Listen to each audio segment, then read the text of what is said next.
is how we educate our children. They're going to become youth, they're going to become older youth, how we can educate them about sex. And it's so interesting. The church is talking about sex. Yes. The church, being our mother, is exactly the time and the place where we get the proper education. Do you know why? Sex has been massively misrepresented in different media outlets. Massively misrepresented. Some 30 years ago, I was still back in Egypt, or maybe I was in one of the visits. So they asked me to chat about this with year 9. Year 9 means about what? Age 16, age 15, 16, 14. ده في المدارس الخاصة. Okay. So it's, yeah, let's say about 15 or so. And once I started to say, hey guys, do you know what we're going to talk about? One of the boys stood up and said, can I ask you a question? I said, yeah, go ahead. And he goes, why did God created this dirty organs to us? And I said, ya khabar, is it dirty? Can God create anything dirty? No. But see the misrepresentation? Sex has been taken always as if it's something shameful, something shouldn't be talking about, something is a no-no. Reality is completely different. If sex was bad, why would God Almighty, the holy of the holy of the holy of the holy, when you read in Revelation, they tell you that we're going to be saying only one word for the rest of eternity. And this is what holy, holy, holy all the time.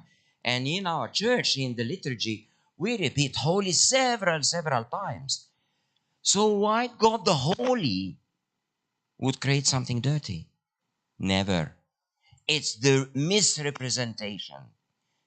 And they taught us if anyone is talking on the phone, we should stop the lecture immediately.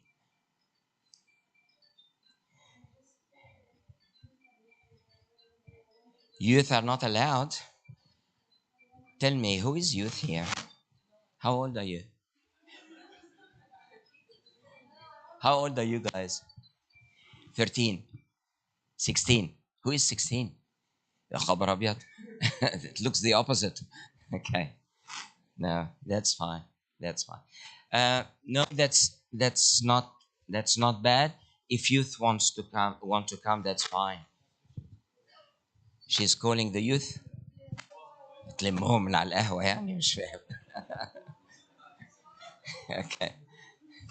All right. Okay. شوفوا يا جماعة. You'll find that in the middle, I cannot not have a joke, but the jokes cannot be said in English. I'm sorry. They lose their meaning. So sometimes I'll be making a humorous comment, but I will try to make this as little as possible. You're okay with that? Okay, we can translate the humor later on. Okay, so for the time being, let's see how God, the Almighty, the Holy, Holy, Holy, that no one of us can even understand who is God and how big is God, and we are like a nothing next to God. How come this God creates something that is not perfect? So this is exactly what we're going to be highlighting today. You're okay with that? Okay. So if we start,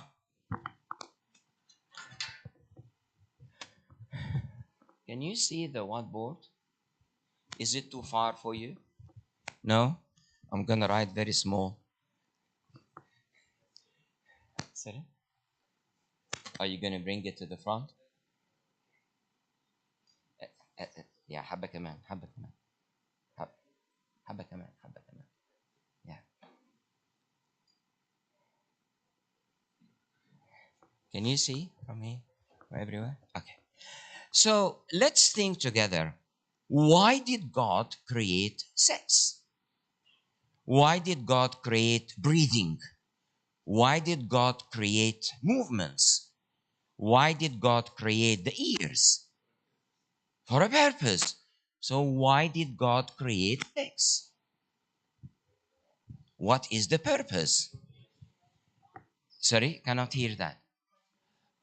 Continuation of life. So procreation. Yeah, مظبوط. This is procreation. What else? Intimacy. Thank you. Show of love.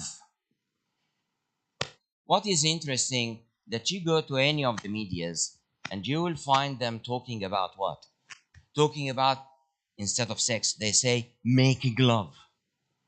So they substitute the word. تفضل يا تسمون تفضل.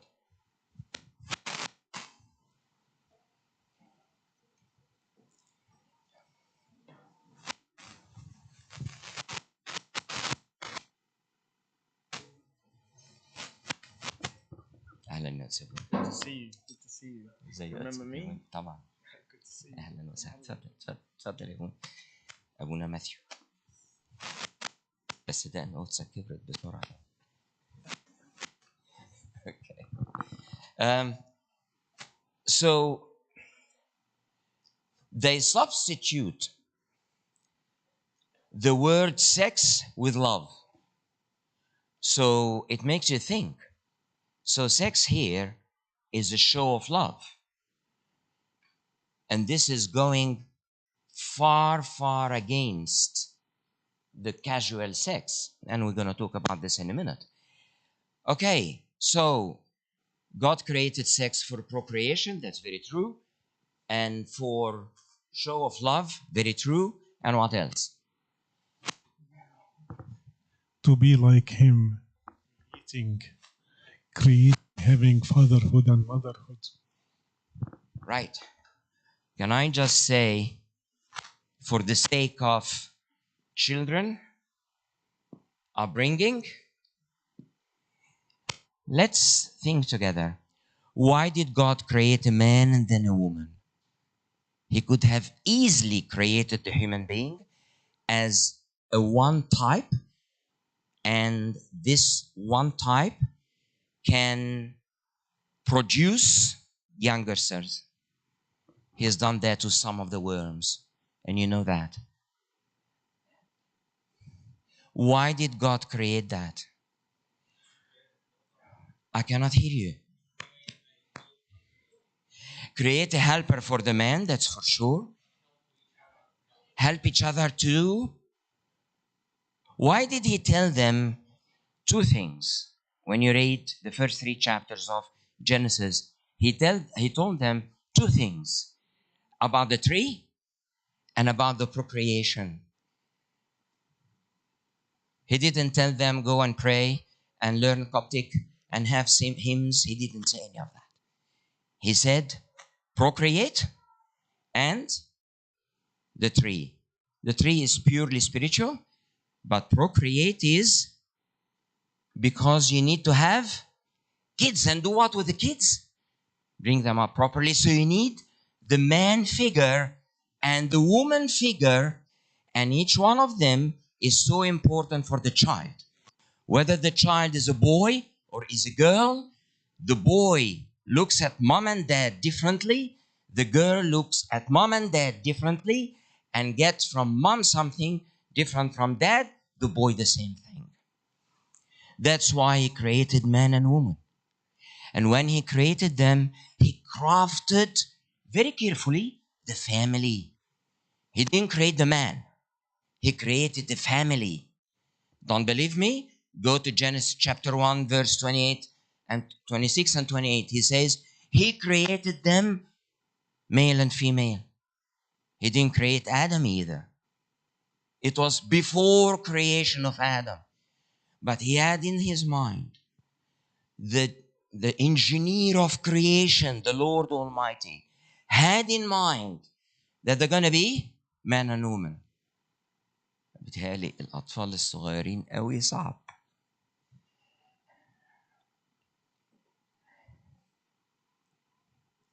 هي عايزة فلوس بس اديها فلوس.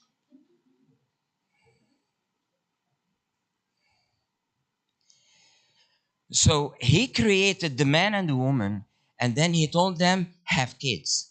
Do what with the kids? Do something very important called raising up the kids. So raising up the kids is essential to have a father figure and a mother figure. There are lots of things to be said here, but this is not what we are discussing today. So creating the man and the woman is important. So they procreate, show each other love, and love is important because love is essential in our upbringing. Love is essential in the construct of who we are as human beings. Without love, we do not survive. And if you go to the psychology books or psychiatry books, they tell you that the lack of love, especially in certain age groups, the lack of love creates diseases. So love is so essential in the life of humans.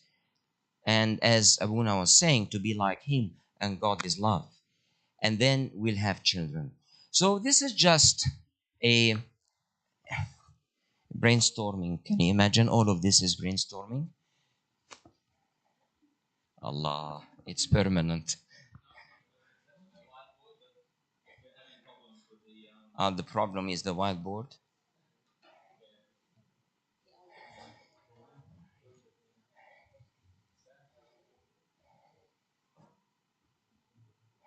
Okay.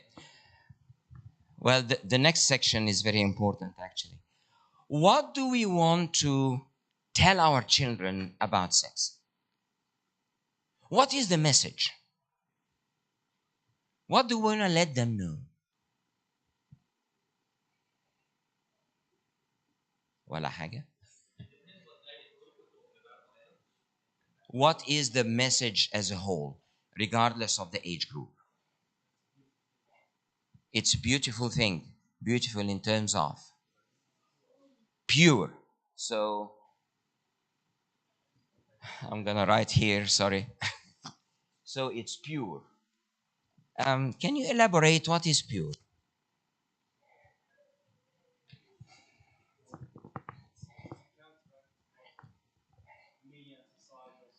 That's fine. We're gonna counteract by a positive message. What is the positive message? What is pure? It's godly. So the pure, I will put it as holy. It's a holy function. Sex is not something dirty.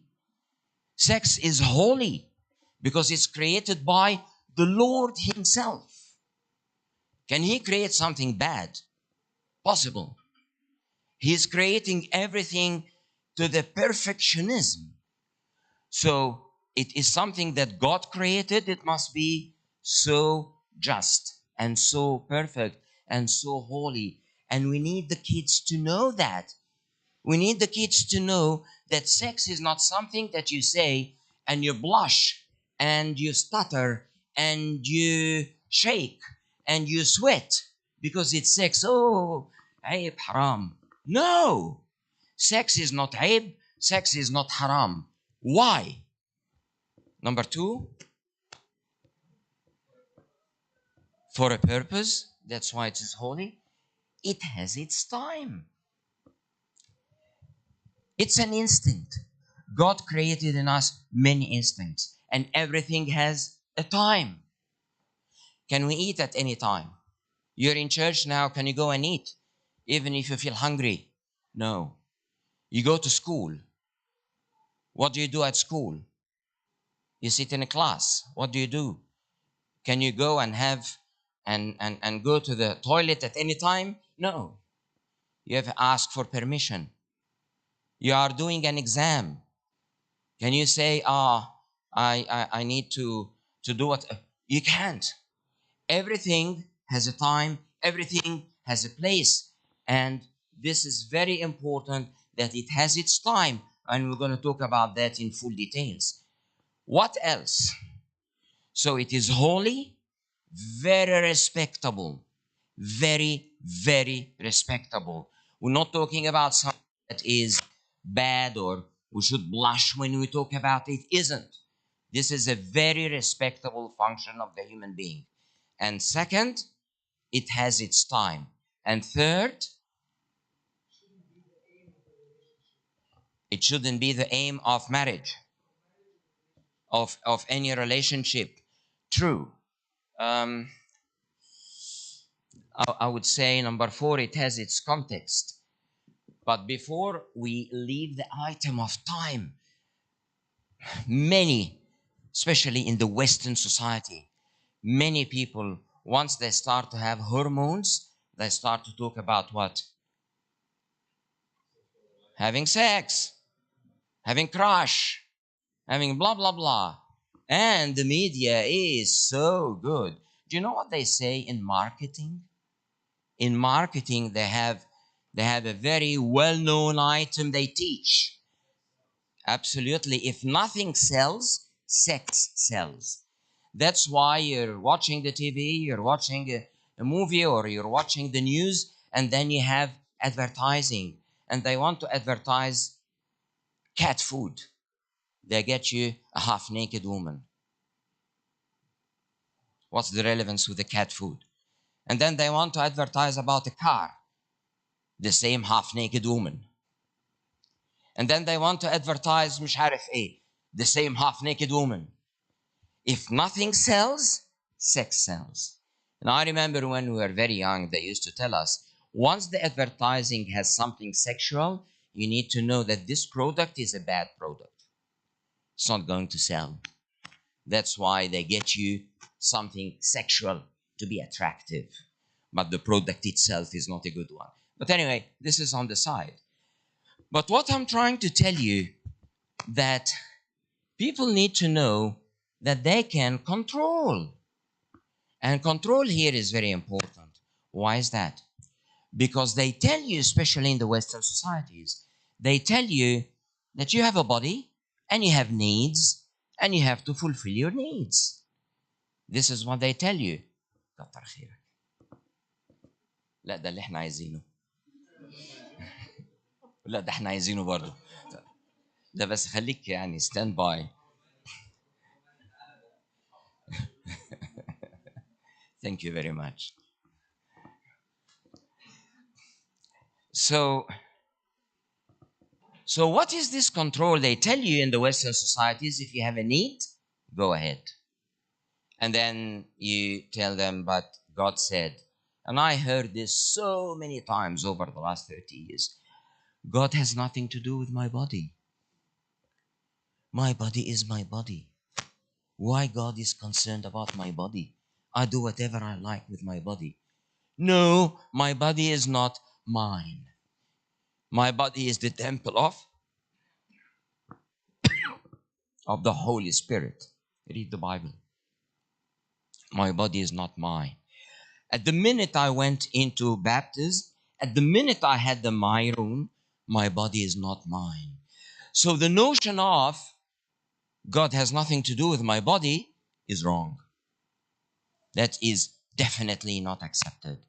So what is the reality here? Reality is that I have to fulfill the glory of God in my body. It's written in St. Paul's letters. But beside the point, it's important to know that God, who created for us sex, created for us the control tools. Do you know that? A little bit of anatomy. Who knows more about the brain? Sorry.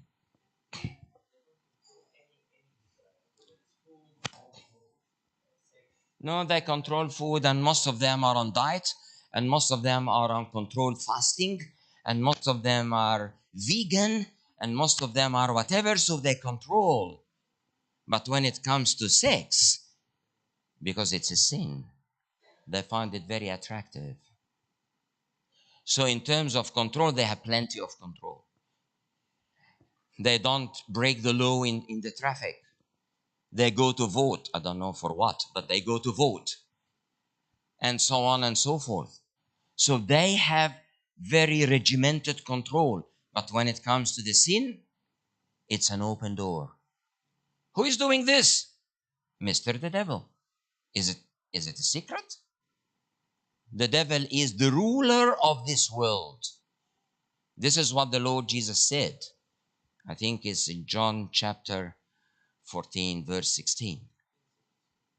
He is the ruler of this world. Anyway, when God created, this is the brain. This is the human brain. When God created the human brain, there are what we call the lower centers. And the lower centers are the centers that you find in any brain of any creature. So the dogs have the lower centers, and the apes have the lower centers, and the donkeys have the lower centers, and the cats have the lower centers. It's instinct. But we have a part here in the brain that is unique to humans. It's called the prefrontal cortex. Don't worry about the name. This part is unique for humans. When Dr. Harvey discovered the anatomy of the brain, I think this was more than 400 years ago. When he discovered the anatomy of the brain, he knew that there are areas in the brain, the motor area, the sensory area, and the vision and the hearing and so on. And he came to this part and he said, we don't know what this part is. Probably it's a mistake by the creator. Probably it's just less academic, like the appendix, like the tonsils. Until in 1823, I think, in America, a guy was in the mines. And you know, in the mines, they have dynamite. So there was an explosion, and a rod of iron went through his eye. The eye is here. Went through his eye all the way and went up from his head. So it destroyed this part. And they thought the guy is going to die. He didn't die. And you can find still his picture on the internet. If you Google that, he has a very interesting picture. And they show you how this rod went from his eye all the way here, and he didn't die. Why? Because it didn't go through any of the important life controlling areas of the brain. It went only through this. But after he recovered, they found him changed completely, personality-wise. This is when they started to say, oh my God, so what is this part? So this part is, we like it or not, is who I am. So my standards and my morals and my temper and my knowledge and my religion and it's all in here. And this is not present in animals. And study after study after study, especially the studies showing what they call the loops of addiction, just showed that this part is the control. So we use this part to control our instincts. This is the part that tells me we are in the Lent and we don't eat McDonald's, even if McDonald's is very attractive and I can smell it. But I don't go to McDonald's, it's the Lent. This is the part that tells me you have an exam and you didn't study enough and you have to not sleep for 3 nights to study hard. This is the part that tells me you didn't have communion for 6.5 months. You have to go meet Abuna, have confession, and get yourself communion. This is the part that tells me sex is wrong. Not before marriage, not outside marriages. From what I've read, that the prefrontal cortex does not finish fully developing until the person is in their early 20s. Is that correct? Not correct. I don't know where you read this. I'll tell you what is in the until the 20s. It's not the development, it's the data storage. So the child is born and he has prefrontal cortex, still a little bit underdeveloped like all the brain. The whole brain takes about 18 months to 2 years to develop fully. And that's why God created the child born and his skull bones are not fused together. So it allows the brain to grow. And all moms know that very well. They tell you, نفوخ الولا طري. So that's exactly what it is. And around age 18 months, 2 years, the sutures are fused. Why? Because the brain has grown anatomically. We are born with trillions of cells in the brain, and they continue to grow for the first year and a half. And then they stop growing. But they stop growing and we start to lose some of them actually. But what is continuing until the 20s is what we call the synaptogenesis. So how they connect with each other. Why? The connection is what's forming the circuits of the brain. And the circuits of the brain is the functionality of the brain. So this is what the 20s you're talking about. So you are still in progress of that connection within the brain itself is where the data. Yeah, you store data. You store data. And this is why they tell you that we are learnable creatures. We learn. So when you take this into the perspective of, let's take boys, having testosterone poisoning in their brain that completely Why stops do you their call it poison? But anyway, yeah.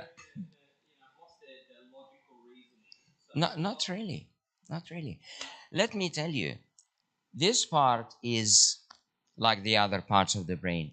The synaptogenesis is happening since birth, but it's very, very active around age 9, 10, maybe even less, around 6, 7 in primary school. The synaptogenesis is very, very active.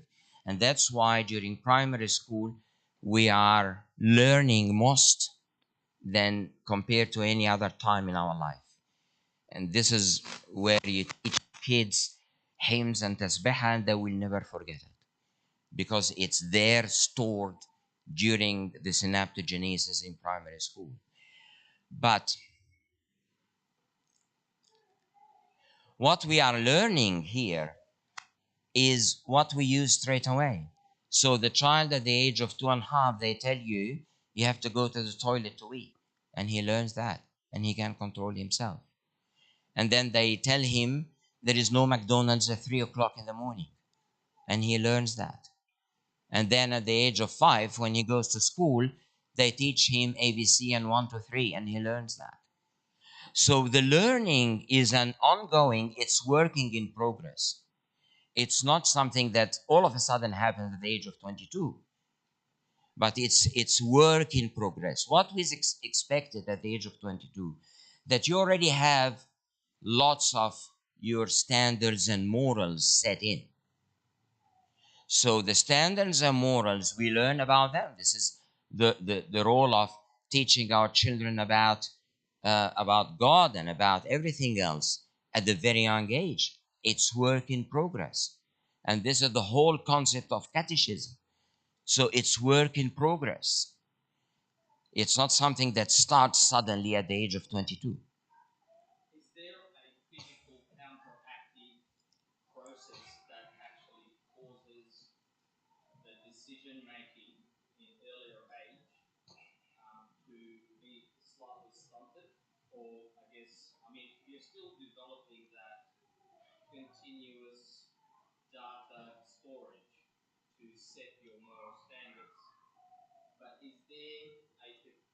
are there any physical counteracting processes in the brain to cause the decision making versus not understanding that happen in that illustrate? I don't think there is anything physical, but there is the instinct. And the instinct is when it comes to sex is no different from hunger, is no different from thirst, is no different from uh, feeling warm, and so on and so forth. So the instinct is there. These are the lower centers. Take an example, a dog. When the dog feels like having sex, he doesn't even ask the dog, are you my cousin? Are you my sister? He doesn't even ask. So once the instinct is there, they act like animals. And this is not unusual because they are animals. It's unusual for humans to act like animals. And this is the one night stand and stuff. This is when people try to behave like lower animals and forget completely what the frontal cortex is all about. So this is where we have the logic. This is where we have the mind. All of these are present here. So at the age of 12, 13, hormones set up and they are very strong, and the media doesn't help, and the lower centers are firing like crazy. But this one says, hey, I eat at a certain time, I go to the toilet at a certain time, and I will have sex at a certain time. Is it perfect with everybody all the time? No. And this is the struggle that St. Paul was talking about. I don't know how to say it in English, لكن هو قال أجد الشر كامنا في أعضائي. يعني if St. Paul was struggling, how about me? Well, I'm definitely struggling as well. Everybody is. You got me? Any comment about that? No? There is the extracranial controls as well. Baba, Mama, society, Bible, the continuous reminding. حبيبي ما يصحش كده. Don't do that, Baba. This is what we said early on when we said that mom and dad are important as bringing up the children. And what they do, they feed in this computer all the time. So this computer is always waking up and getting reminders, as Abuna was saying. Happy with that? Yes.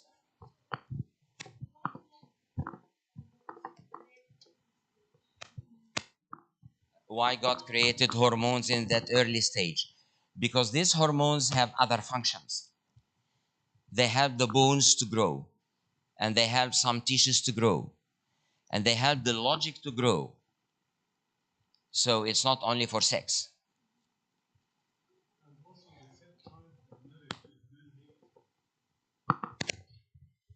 Sorry about this. The set time of marriage or the set age of marriage has moved through ages. Back in the early times, my grandfather, my grandfather, whenever they are ready to marry, they would marry. But now, because we go to school, we study, we have to finish studying and work for money, then governments and religious set certain time for marriage. That was not the rules before. Sorry, did I cause the Confusion? Yes. Are we going to talk about that in a minute? All of this is called introduction. تخيلوا بقى. All of these are called introduction. And now we're going to go through the proper teaching and what age group. Because different age group learn something different. And the build up after we reach late teenage, this is the build up that will tell us that this message is already there. You're with me? Great. Can I take this off?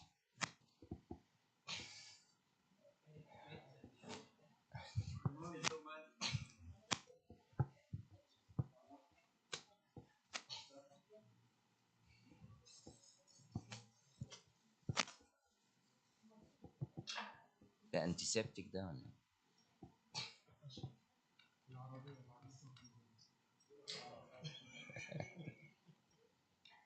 سلم ايديك يا ابونا، انا اسف.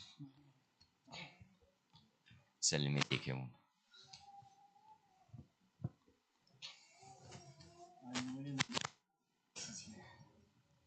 سلم ايديك يا ابونا. سلم ايديك. Thank you. Thank you very much, Abuna.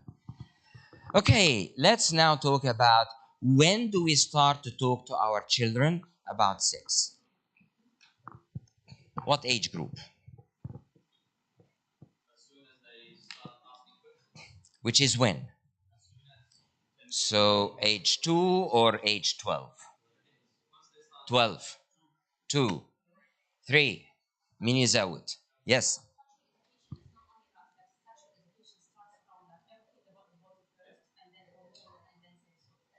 Okay. Very good.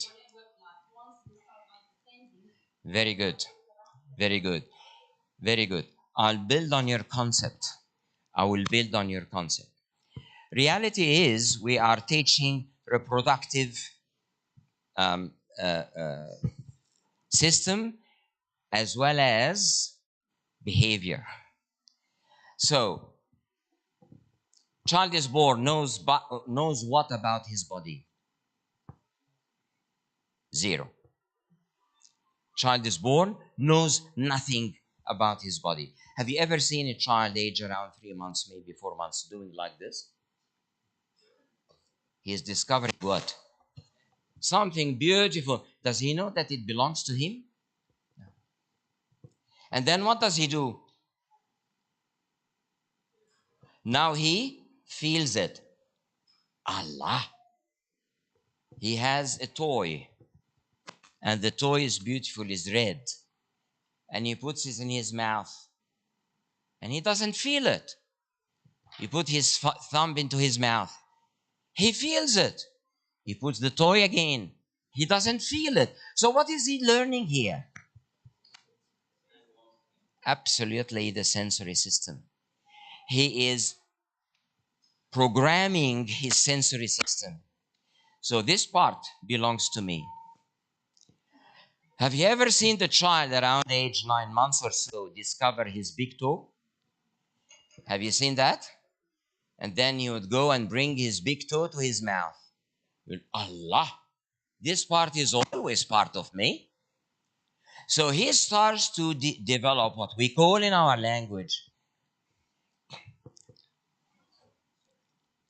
What we call in our language, he starts to develop the body image. So the body image is not represented in his brain when he's born because he knows nothing about life. And he starts to get the body image by sensations. So he gets the body image and then he grows up a little bit and now he can walk and now he goes in front of a mirror and he looks and says, what a beautiful child. And they tell him, this is you. Doesn't know how he looks like. So he's always been hearing John, John, and he says, yeah, me, John. And now he can see John. He didn't know how John looks like. So at the age of 1, between 1 and 2, he knows himself. He goes into the pictures, the photos of the family, and he says, yeah, me, Allah, haga jamila. So he starts to learn what is him. So he knew his body. He has the body image represented in the parietal lobe. And then he will start to know how he looks like, his physiognomy. He looks at himself and he recognizes himself. And it is the age of discovery. So, have you seen the child doing like this? 9 times out of 10, mom would tell him, nothing. Nothing. He's just scratching his eye. Maybe 10% she will tell him, Ya wala عينك ya wala. Be careful, don't go hard on your eye. Only 10%. He goes like this and nobody cares.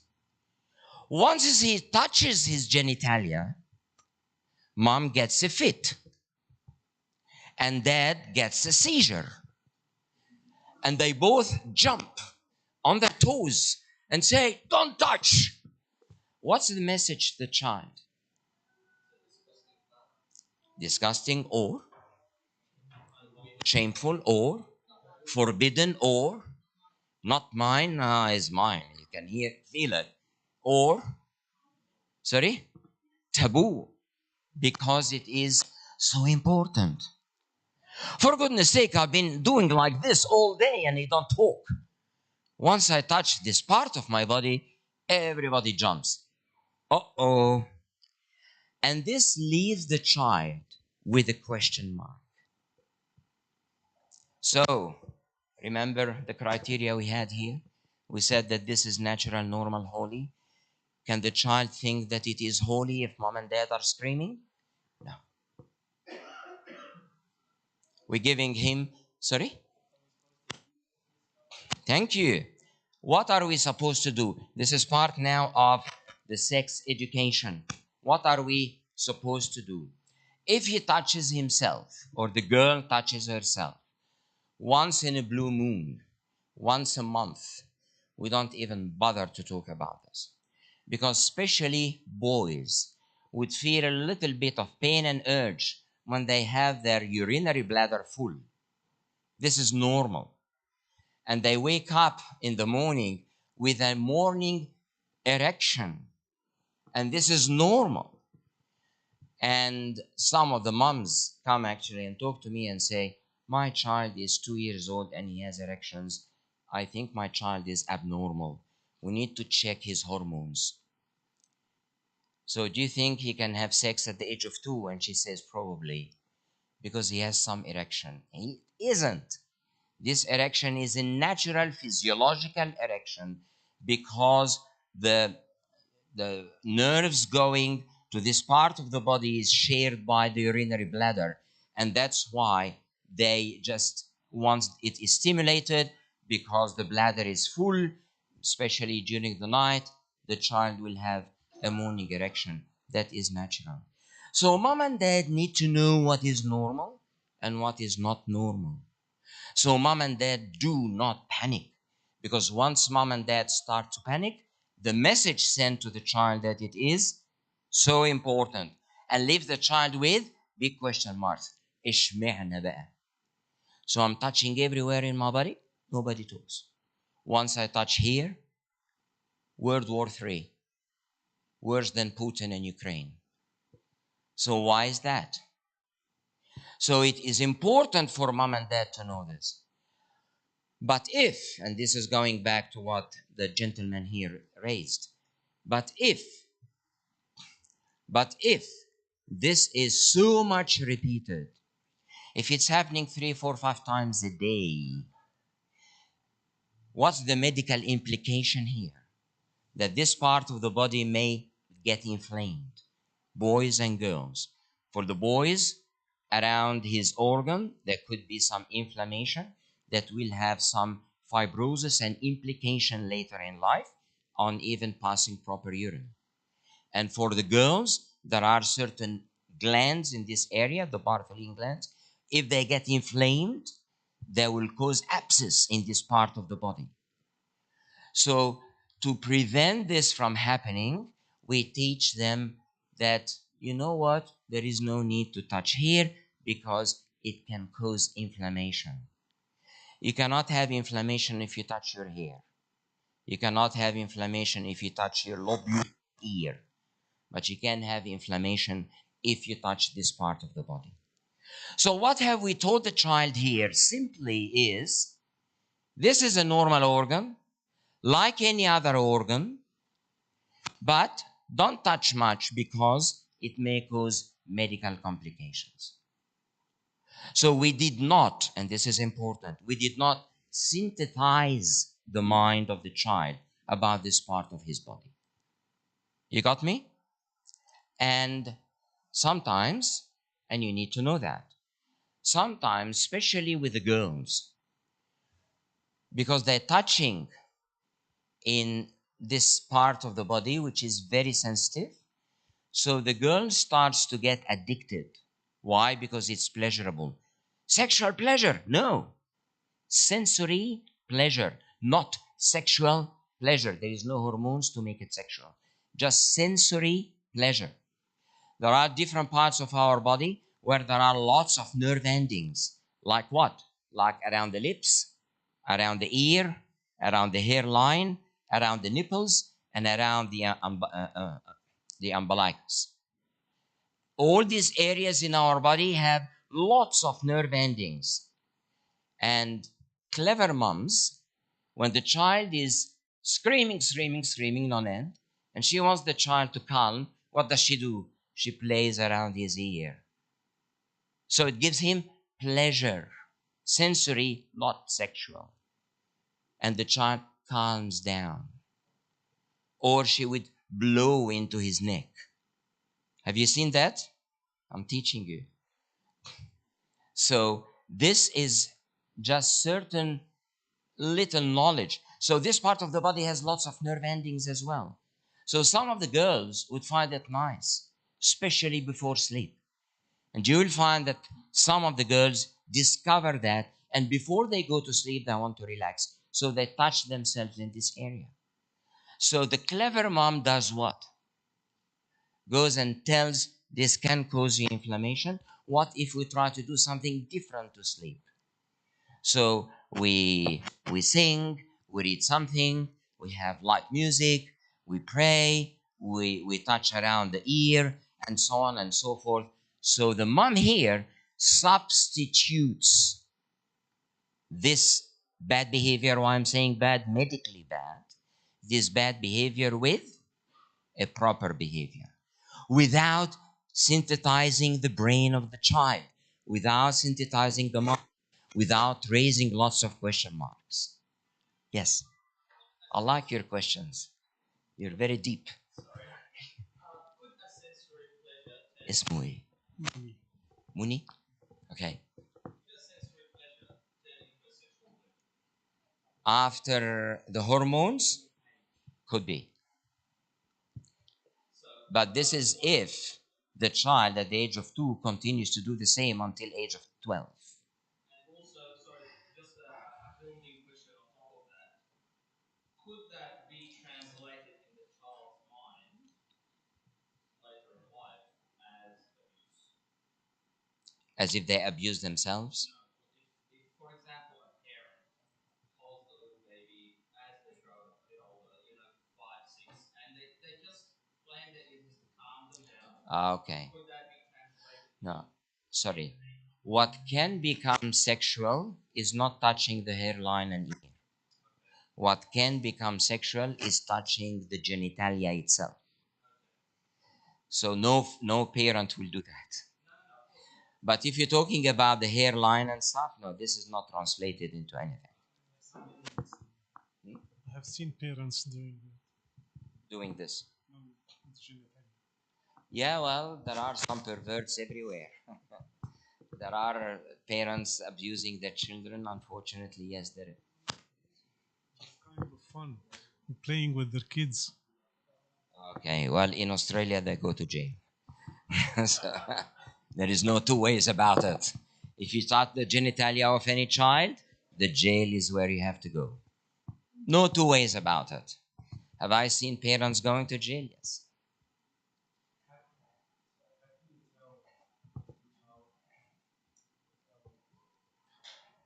Is falsifying, fantasizing.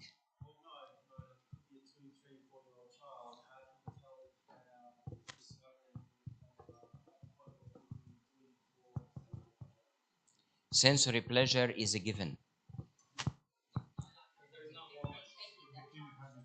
It became a habit. Well, if it's repeated, it became a habit. If it's once a month, it's not a habit. If it's happening every day, 4 or 5 times, it is. If it's only once a month, once every 2 months, it's not a habit.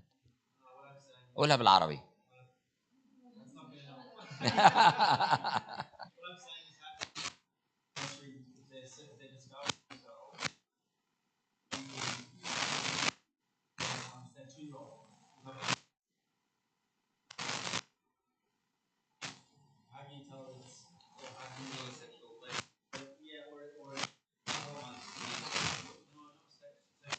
Sensory pleasure, it's a given. Every time they touch, there is sensory pleasure.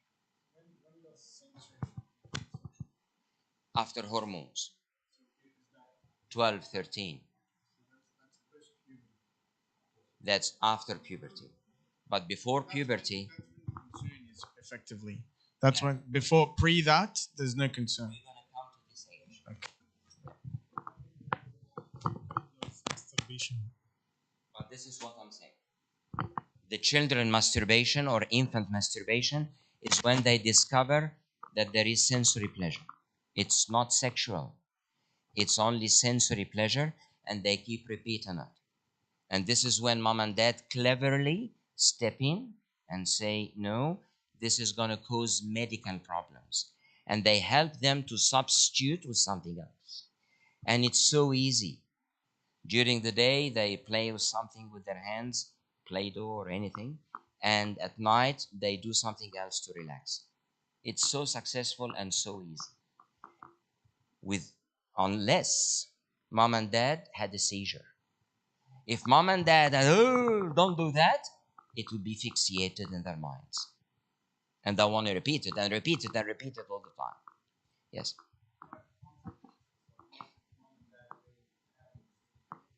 It becomes fixated in their minds. It becomes a fixation. And they will always have this question mark. And they want to find answers. And they grow now, they are 6, 7, 8, 12, 15, and they are always looking for answers. Why did mom and dad have such a fit?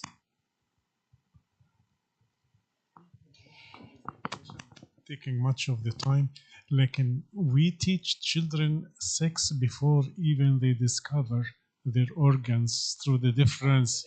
Yeah. No, before that. Through male figure and female figure. Dad and mom, my sister, my brother. I'm coming to that. We are still in the phase of putting his hand in his eyes and stuff. He doesn't know males and females as yet. We're coming to that. Yes. Would you say that response fixates, reaction fixates response? Yes. So the more severe the reaction is, The more fixation you will get. Sure.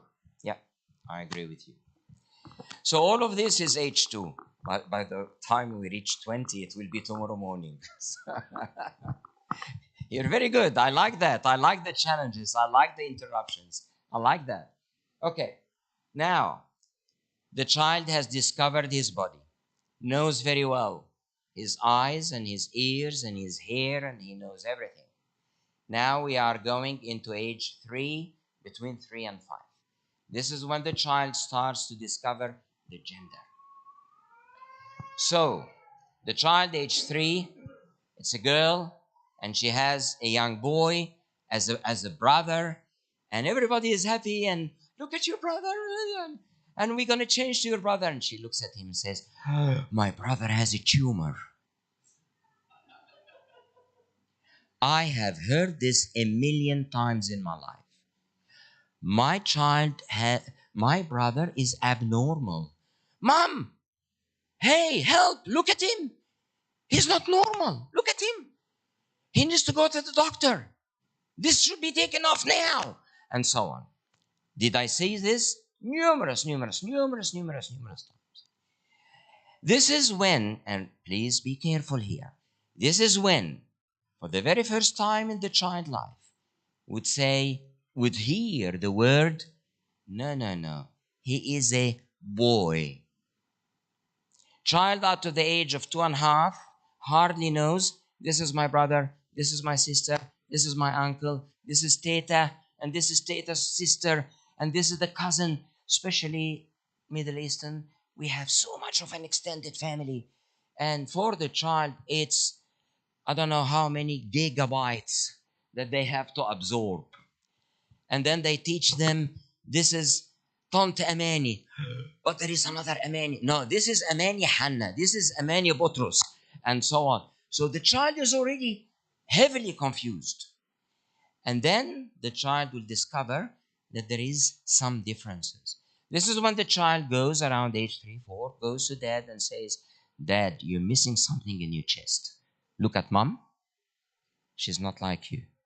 And then he goes to mom and asks her, why not shaving your beard? Look at dad.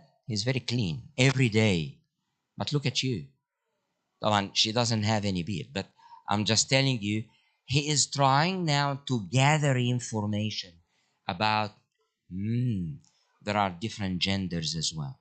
He knew before age 2 that there is a brother and a sister, and they look slightly different. But he will start to know that there are different genitalia and different parts of the body, which we call the secondary sexual character. These are completely different between males and females. At this age as well, the child is taught, you are a boy like, or you are a girl like mom. Is this is important? Very, very. This is setting up the software of who am I. You are a boy like dad. You are a girl like mom. Is it important? Very. One of the major complications in some of the families, I don't think in Perth ever, but in some of the families, mom and dad sometimes may have a fight. Have you ever heard about that? Maybe in movies, just in movies, that mom and dad may have a fight. And sometimes mom would cry when dad leaves the house. And she would say, يا عيني عليك يا بنتي، بصي حظك، شوفي الراجل قال ايه، شوفي حماتك، and so on. So all of these self-pity comments, who is there watching? The son, age 4. What does he develop towards his father? Resentment. And then they tell him, you're a boy like that. I don't want this. It's better if I become a mom. You got me? Now you understand where this is coming from? Let's not talk about that. Then the child now goes to age 6, 7. This is the age where the child starts to learn the social role of each gender. So mom is doing cakes all the time. طعمها وحش لكن she's doing cakes. So the girl learns that this is a beautiful thing.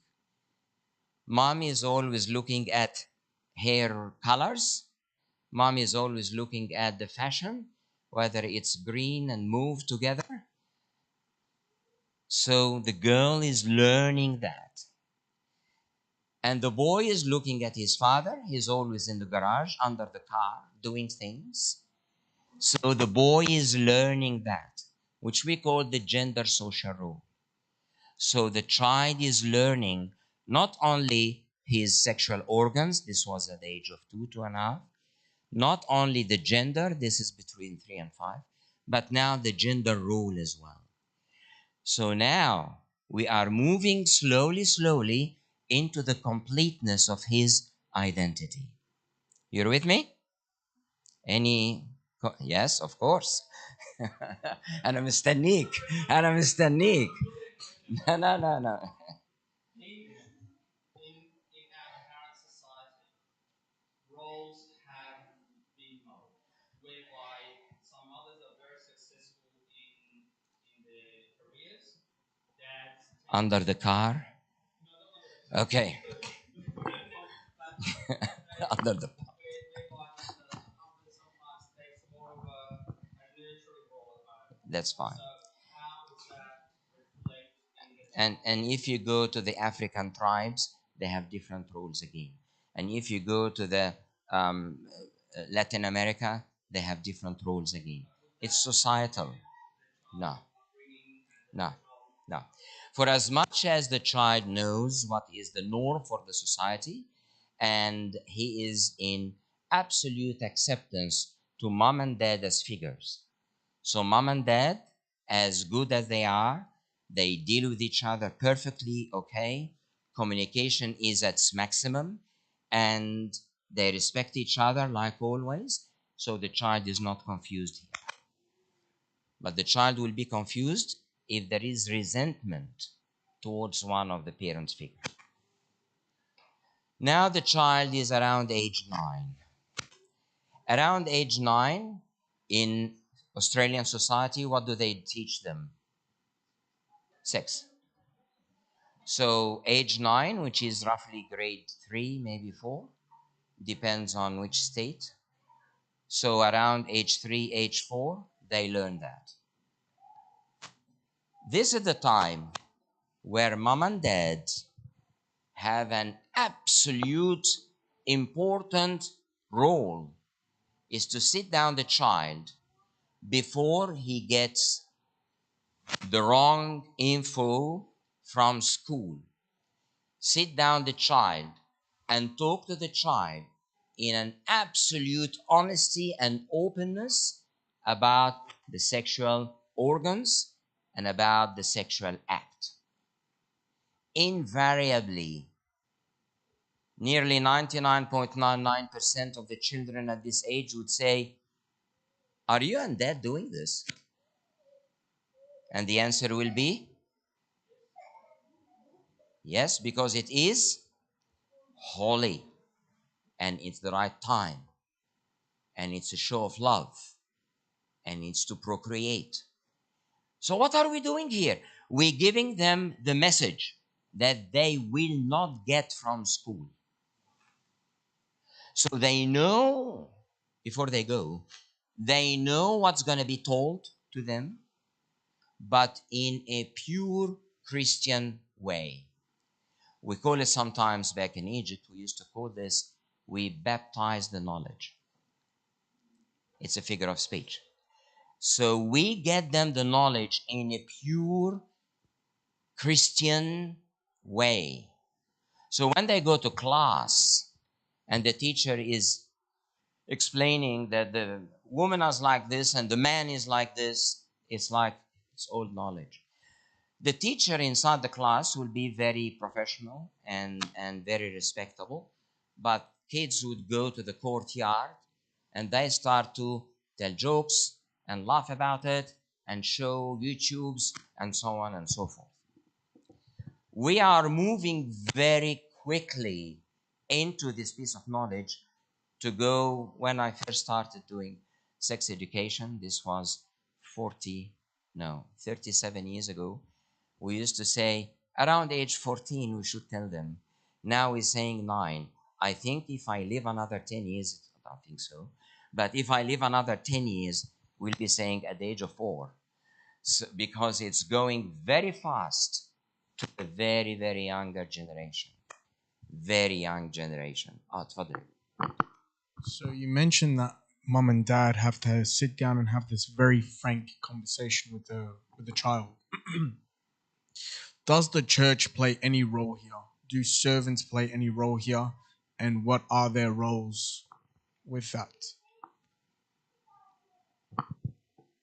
I think the church and service have a very, very important role at a later stage. This is when they start to become adolescent. And they will teach a lot, and we're coming to that in a minute.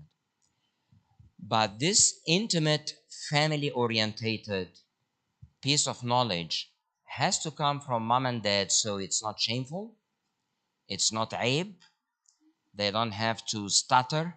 I remember many years ago, more than 10 years ago, in one of the churches in Melbourne, after we had a session similar to this, many of the young moms came and told me, "Hey, حصلت?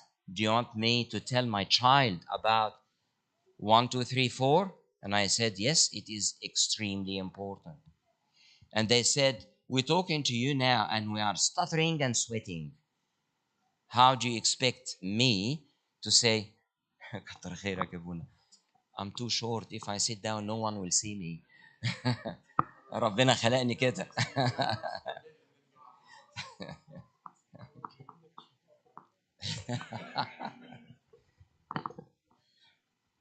Abuna knows how old I am. Thank you, Abuna.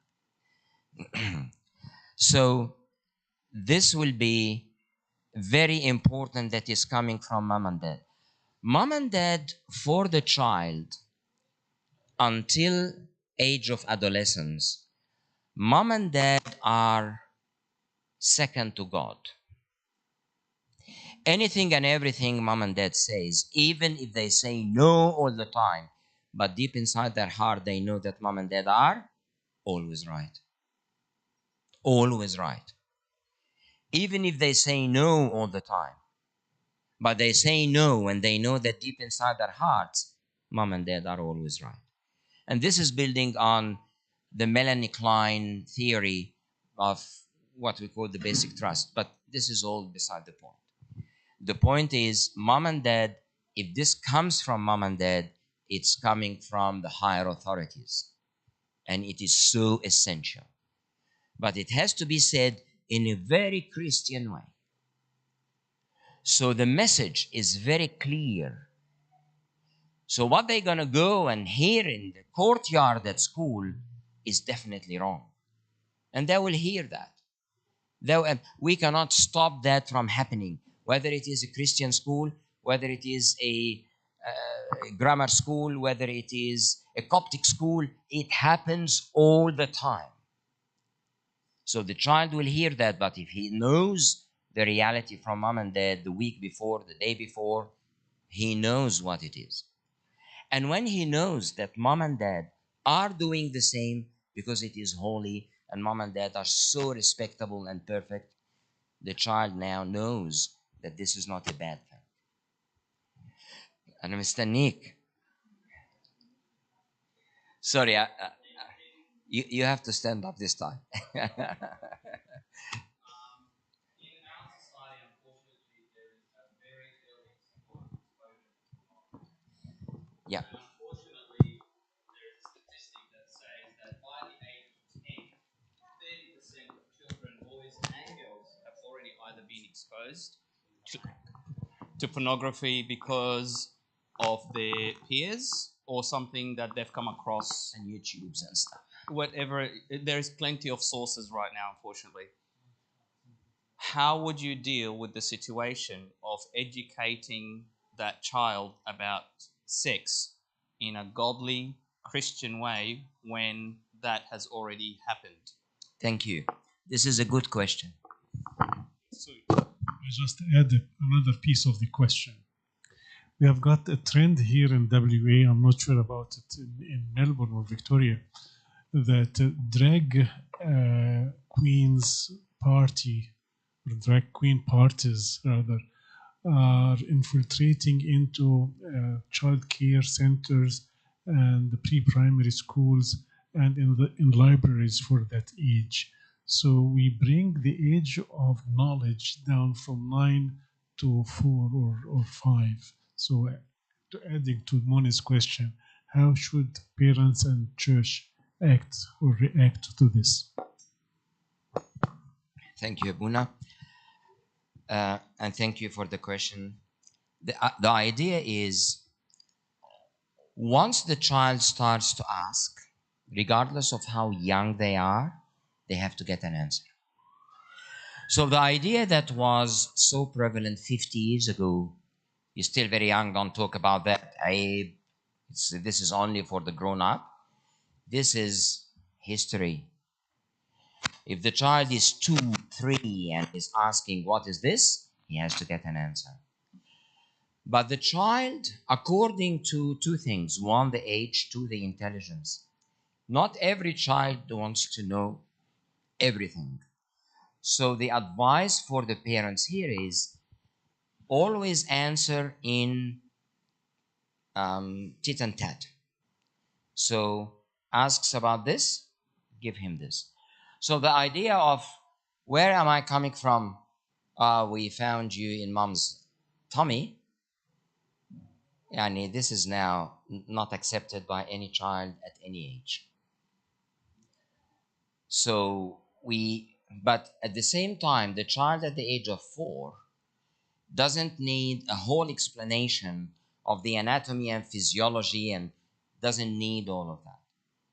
He just will be satisfied with a one sentence answer. Some children are more inquisitive, some children are not. Everything is accepted. And the more the child asks and gets proper answers, even if he doesn't understand them fully, but the words will be stored in his mind. And the more he grows and gets knowledge, the more he understands what Dad said when I was 5. That's fantastic. Still, I'm sorry, I'm being pedantic about this because I need to have an answer for it. I have children. About the YouTube and pornography. About if the child has already seen the physical act of sexual intercourse, Yeah. in an unholy manner, Yeah. how can you salvage that situation? I don't think you need to salvage. I think the child, some children, it depends. Some children age 4, they don't quite understand what it is. But some children at the age of 4, they understand what it is. So it depends on what the child is saying. What about the age, if the age of understanding, we're talking about, say, from 8 to 10, they are aware and they, I guess, their exposure to these matters are not enclosed to their home. This is coming from the outside, and unfortunately, Absolutely. the outside is full of poison. So they've got the idea, they've seen the act, but God and what this whole thing, the purpose of this whole Yeah, but thing. I'll take you back to the previous sentence. You said they got the idea. Got the idea from mom and dad in a baptized way. So even if they see the act later on, or even before, or during that age group, they will not be as affected. Why? Because they know that not everything they see on YouTube they can do. It's a given. Not everything, even my grandchildren now, I just observe them at a very young age. They look at monkey box, linky box, and so on. And when they look at all of that, ما عايزين فلوس بس.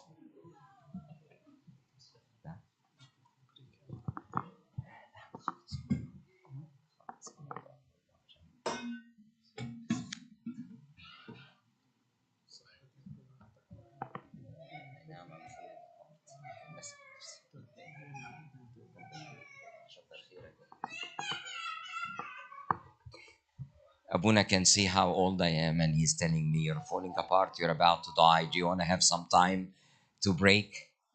Abuna is the only one who knows my age. I'm 70, guys. Oh, wow. So, so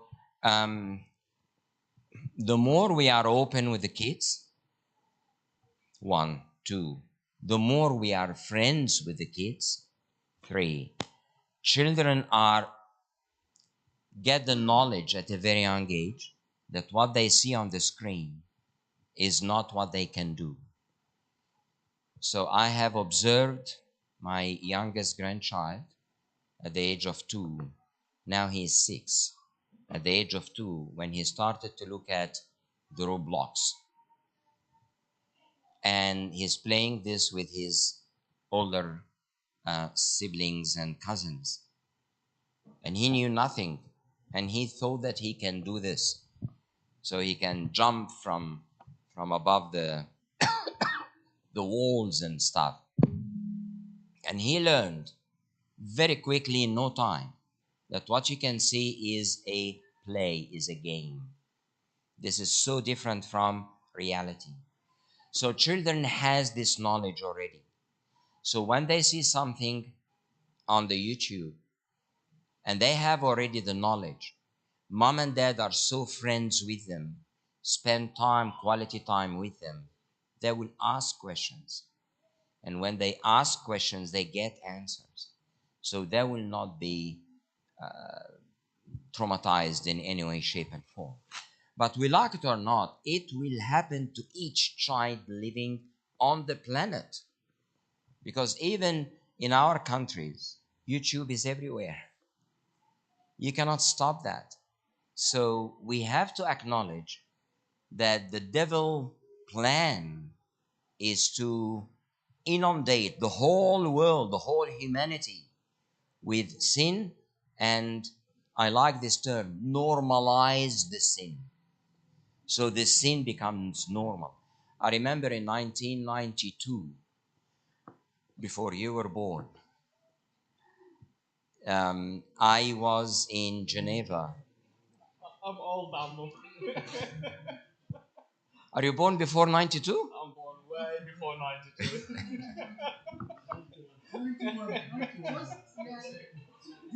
In 92, I was in my 20s, Ambo. December 91. مش كده؟ Okay. I remember in 1992, I met someone in Geneva in the WHO headquarters, and he was doing I think it was a PhD, about normalization of the wrongdoing. And he had a nice equation. I can't remember where this is. I left it somewhere. He had an equation of 6 factors. And of course, the most important factor was the media. The more you get the media to normalize a certain behavior, it becomes normal. Give it another 2-3 generations, and it becomes normal. So unfortunately, there is a plan of normalization of sin. And this is what's happening. In the 70s and 80s, it was normalization of addiction. So people started to talk, even in the clinical arena, that addiction is beyond you, it's genetic. It's not, but this is what they said. And then now we're talking about the sexual deviations and so on and so forth. All of these are just normalization of, and the media plays a very important role. Anyway, now we start the adolescence. And this is the most important part now. So adolescence starts at what age? 12? You sure? 10? You sure? 9? You sure?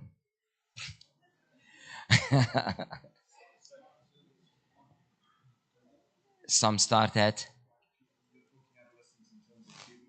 Yeah. Year 1, so 6. Yeah. Year 1, not year 7, grade 1. Yeah. Yeah. Yeah. That's very rare. Very rare. Depends on the weather, depends on the climate, depends on the culture. Anyway, it's anything between 9 and 16.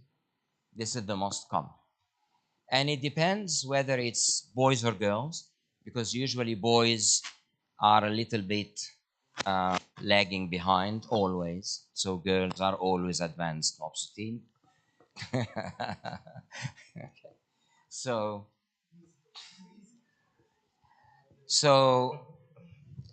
age 9 or so, 10, 12, depends, 13, 14.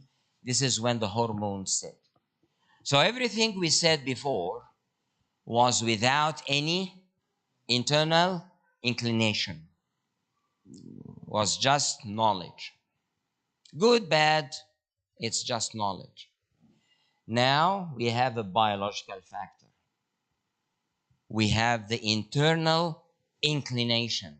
We have the desire setting in. So now the matter is a little bit more complicated. And to make it more and more complicated, following the hormones, a few things happen in the brain. But have you ever heard about the no age? You tell them anything, then the answer will be no. Have you heard about rebelliousness? Have you heard about being antagonistic to everything said? This is the age of all of this. So they say no all the time, and they have hormones. They are biologically inclined and derived. And we live in a very open society. Do anything at any time if you like it. Not only that, at the age of 14, 15, kids in schools ask themselves and ask each other, last time you had sex? Oh, I never had sex. I go to church. La sheikh. So they kind of, yeah, you're lying to me. It cannot happen. What's wrong with you? Not only that, teachers start to ask the same. And they take the child at the age of 14 or 15 who never had sex, they take him to the school counselor. See, what's wrong with this guy? Well, it happens all the time in Victoria. See, what's wrong with this guy? He never had sex. She never had sex. She's a virgin and she's 14, and so on and so forth. So, this is the society we live in. So, what is our role now? Mom and dad has already been marginalized because of the rebelliousness. This is when the role of the church, the role of the servants become paramount, become extremely important. What do you think church and servants can do?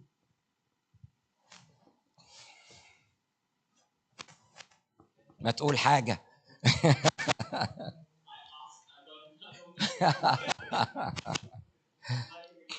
Okay. Acceptance. Support what is being said at church. Yeah, I mean the other way around. The other way around. The church should be supporting what is being said at home. Okay. Support for knowledge. Yes. Acceptance. We're not judgmental. Acceptance, non-judgmental. Very good. Acceptance of what they do. What they think, what they do, what they think and what they do. You are right. Keep going. and what their friends, what their questions are, everything. I like what Abunay is saying. Give them a platform to talk about what they feel they can't talk with their parents. Excellent. Somebody said befriend them. Befriend them. This is so important. When they feel that in this age group, they have lots of pressure. We respect you. We know what you're going through. But respect what they're going through must always be, the following sentence, must always be linked to spirituality. Yes, people do 1, 2, 3, 4. People cheat. People go to jail. Do I really have to be like them? The difference between me and others is very important. And maybe this is something that children at a very young age should start to learn.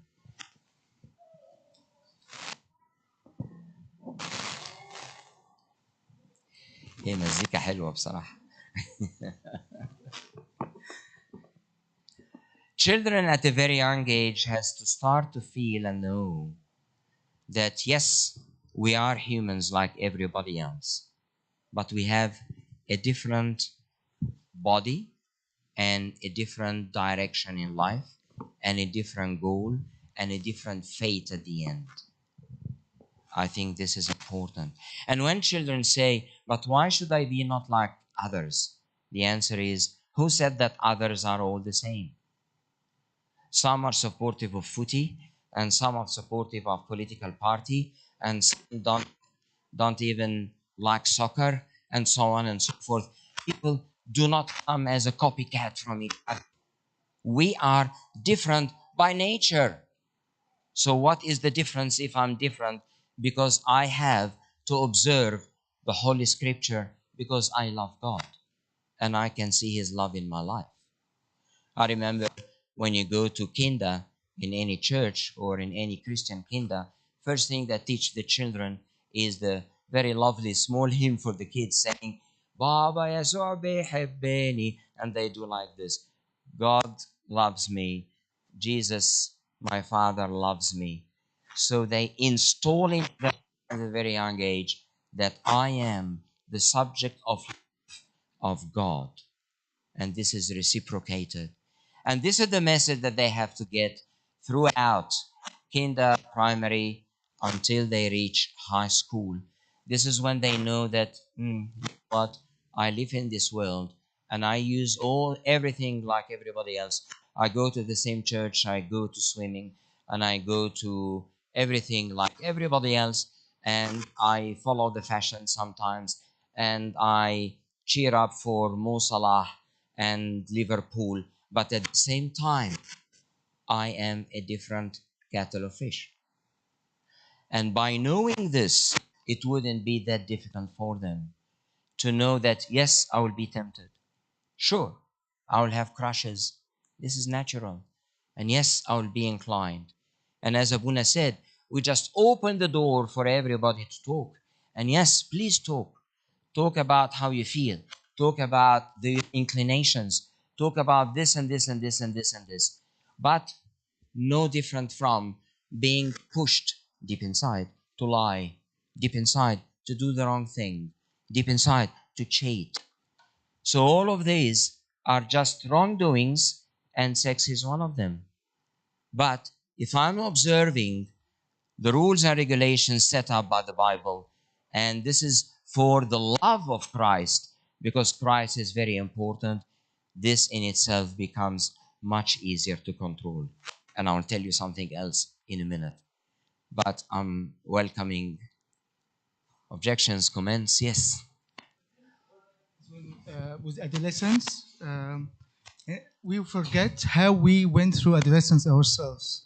And I think we think that we can change our kids or even our youth at the church. They can go through a different adolescence. We forget the experience we've been through.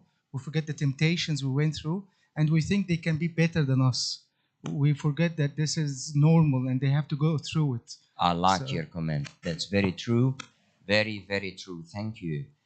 Thank you. It's good to hear and listen. And actually, this reminds me with during confession, I'm going to tell you a little secret. Have you ever heard about a priest called Abuna Tadros Ya'ub? His relative. Abuna Tadros Ya'ub, when you go and have confession with him, and I had him as my father of confession for many years.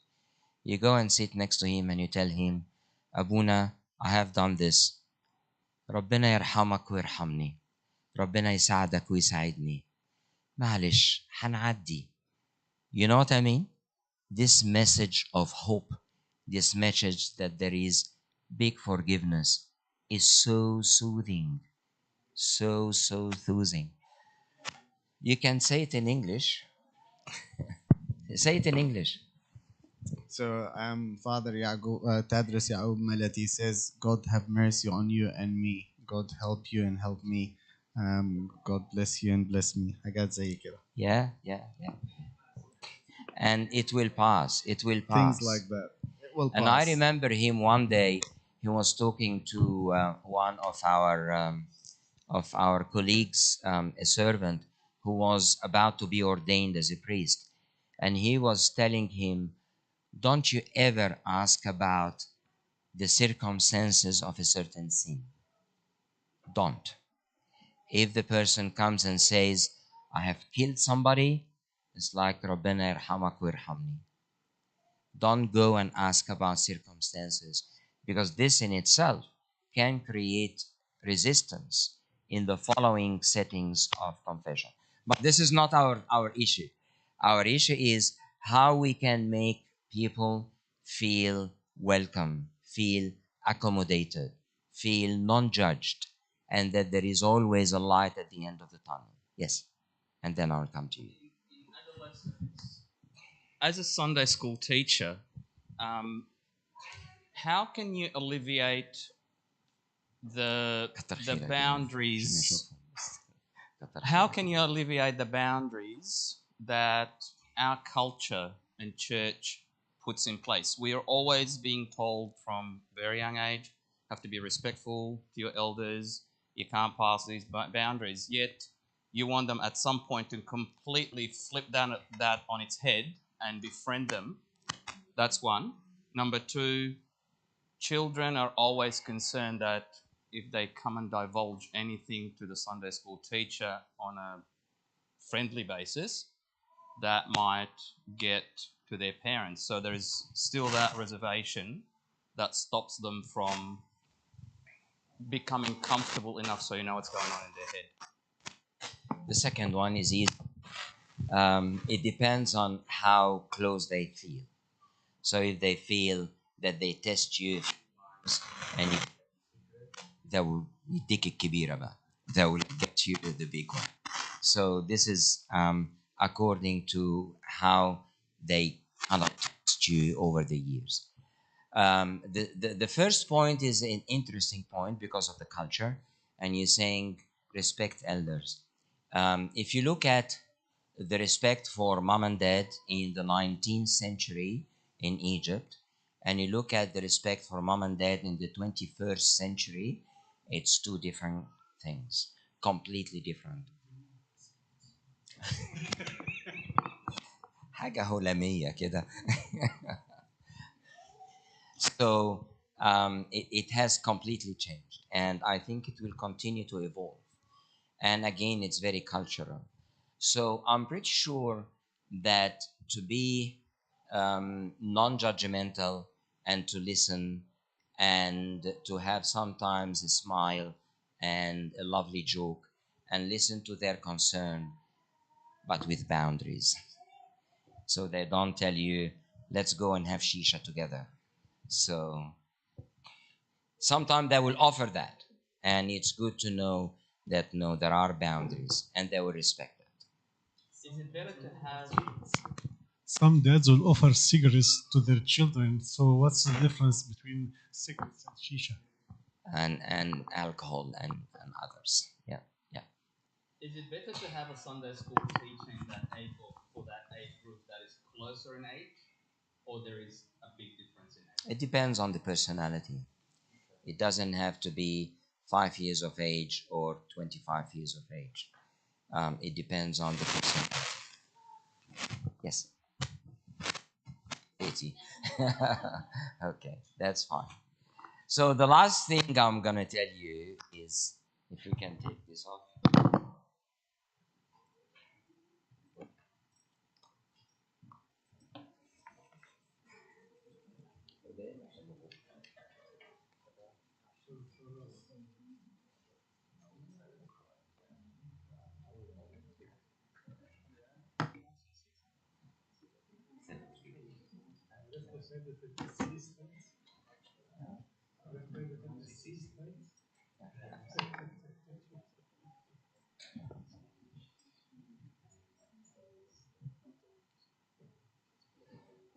The last thing I'm gonna tell you is build up on the concept of what we call the positive prevention or the positive prophylaxis. And what does it mean? If we can visualize that the adolescent has a reservoir of energy, has a box full of energy, and this box is connected to many outlets that you can call taps.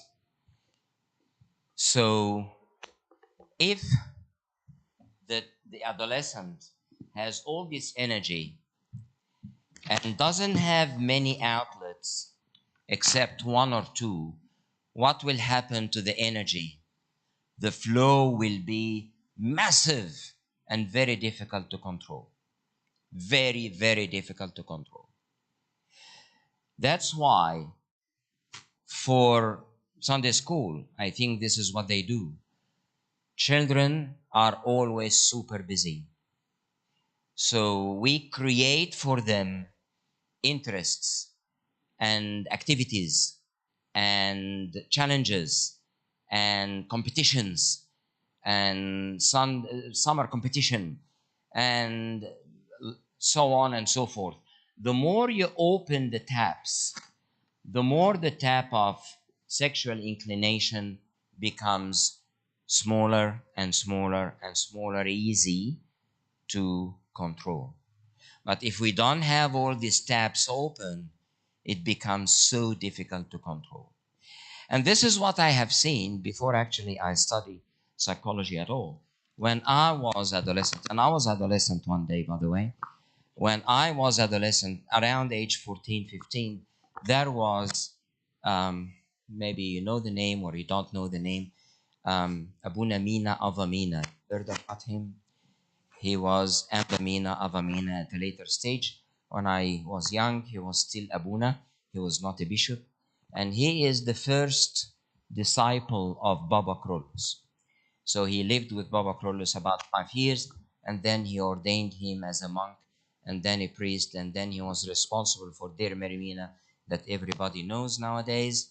But Der Merimina at that time was only 6 bedrooms and a church. So Der Merimina that you see nowadays, it's about 100 acres. It was, sorry, like a city by itself with all these production lines. It was only 6 rooms and 1 little church. This is how I got to see Der Merimina initially. And Abuna Mina Avamina was a wonderful, wonderful servant for teens. Wonderful. So when I first got to know him, I was about maybe 14 or 15. And without him telling me, he opened some 100 tapes, 100 outlets. So he got me to do numerous things. So the control over the wrong impulse became so easy to control. And this has been what we call in psychology books, what we call the positive prophylaxis. So instead of telling people no, you tell them, what if you do this? What, and take their time, take their energy in doing other things. All of them are very productive. They are building their knowledge, building their interest, and this in itself becomes very positive in due time. You're with me, guys? Good. There are still other things that can be said about this topic, but I think it was an influx of knowledge and it's too much for you. And I so much respect that you've been sitting here for almost 2 hours. I respect you and thank you very much for doing this. And I think it's time to break.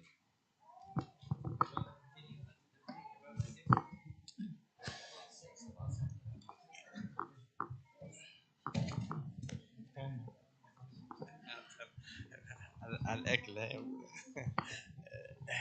سمير دلوقتي the views have changed completely about different things about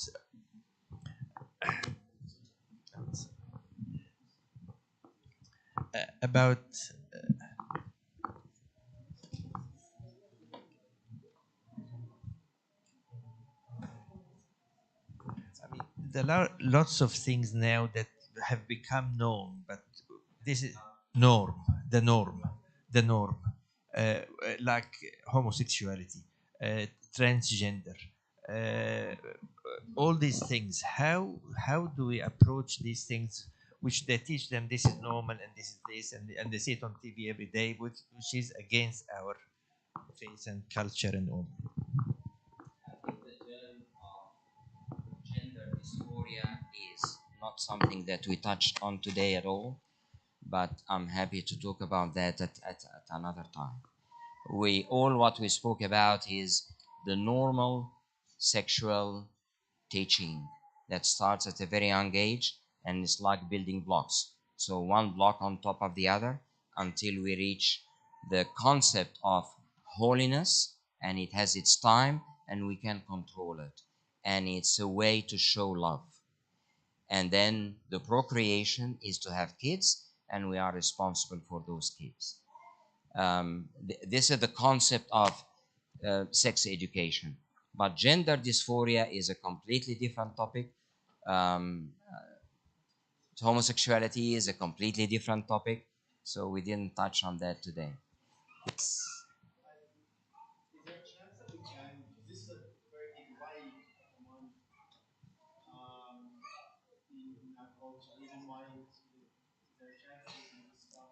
we we can talk.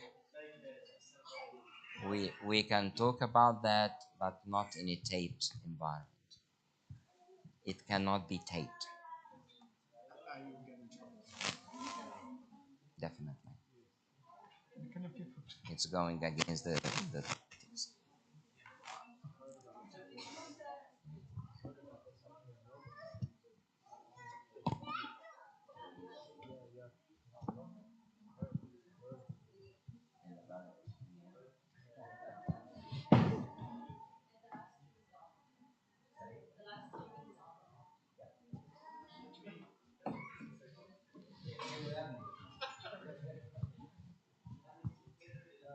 we cannot talk about that.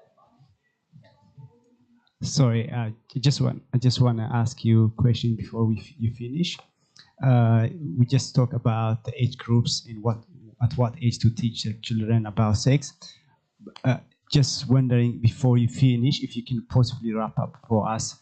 What about the age groups that's already been passed, like 18, or those who join university, who haven't had this chance to learn, or who have already been exposed to the outside world? What shall we do to bring them to the church, or in what way shall we teach them to the right way?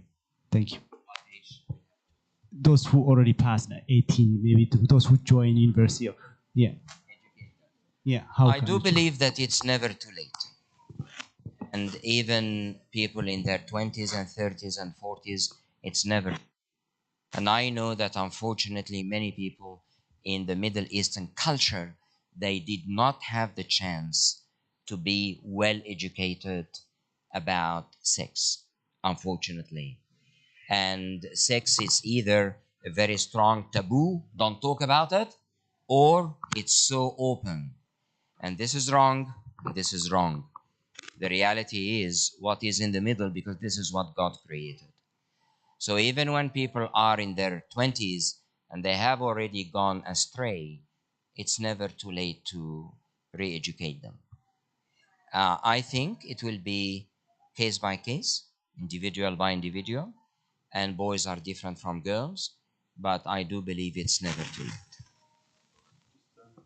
Point related to this point and to how to open with the kids or the adolescents about these types of conversations. So, for example, I would share my experience with my kids. I've got two teen boys, so we would like have a chat, like not so long, maybe 2 or 3 minutes when something crossed by, like in a news or a TV or something, because they're not patient. So maybe just in 3 or 4 minutes, but on a frequent basis. That's all. Sorry to interrupt. This would be the last question for this session. Okay. I think there is a big difference between what we can do at church and what we can do at home. What we can do at church, teenagers will love if we tell them there is a sex education or a sex session. They will come in schools. They love it.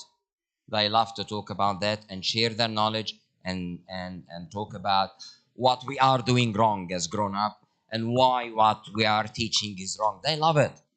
And we have to be so patient, give them the platform, as Abuna said, and let them talk about everything and anything, and then we bring them the proper message. At home is different. I view the relationship between mom, dad, and kids at home as more of a friendship. So we don't sit down and talk about, I'm gonna educate you about 1, 2, 3, 4. We don't do that. But we are sitting down together. Quality time is very important. And we talk about everything. So we talk about politics, and we talk about the scripture, and we talk about our cousins, and we talk about the fashion, and we talk about sex, and we talk about drugs, and we talk about school, and we talk about everything and anything on one condition, that they don't feel that we are in a classroom teaching them. Once they get the feeling that we are putting them down and this is what you have to listen to me, I'm the father, they switch off. They don't need that. They don't need the father to be as easygoing as and talks about, so Putin is not really that bad. No, he is bad, and so on and so forth. And we discuss everything. We discuss from religion, existence of God, to politics, to cars, to fashion, to sex, to everything. Kids would love that, would love to befriend their parents. But if the parents fall into this agrafa, I don't know how to say this in English. Arrogance. Arrogance.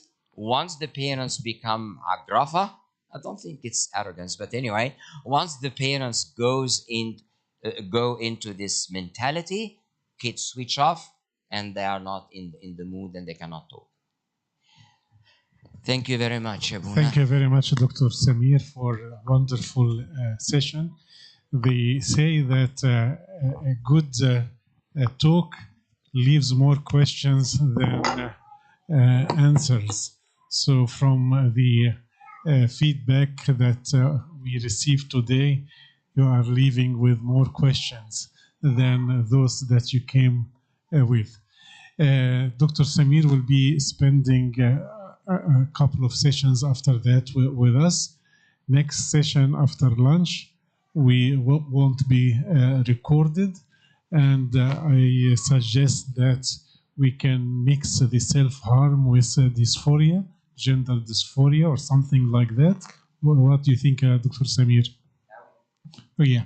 So all the questions regarding gender dysphoria and self-harm and some sexual deviation as self-harm could be all covered in the next session. That won't be recorded, so our lovely people online won't be benefiting from this session. So we apologize to you online there. Forgive us. Before we go for lunch, I would like to welcome Father Sura. Thank you very much, Father Sura, for coming. It's a blessing to have you with us.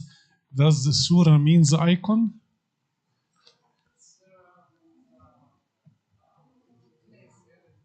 Place? Gift from God. Yeah, so Surah means gift from God, and you are really a gift from God to us today. Father, thank you very much. Now, if we can dismiss and go have something to eat, and let us come back, say 1:30 would be good, 35 minutes for a break, so that we can catch up the more now. 1:15? 1:15?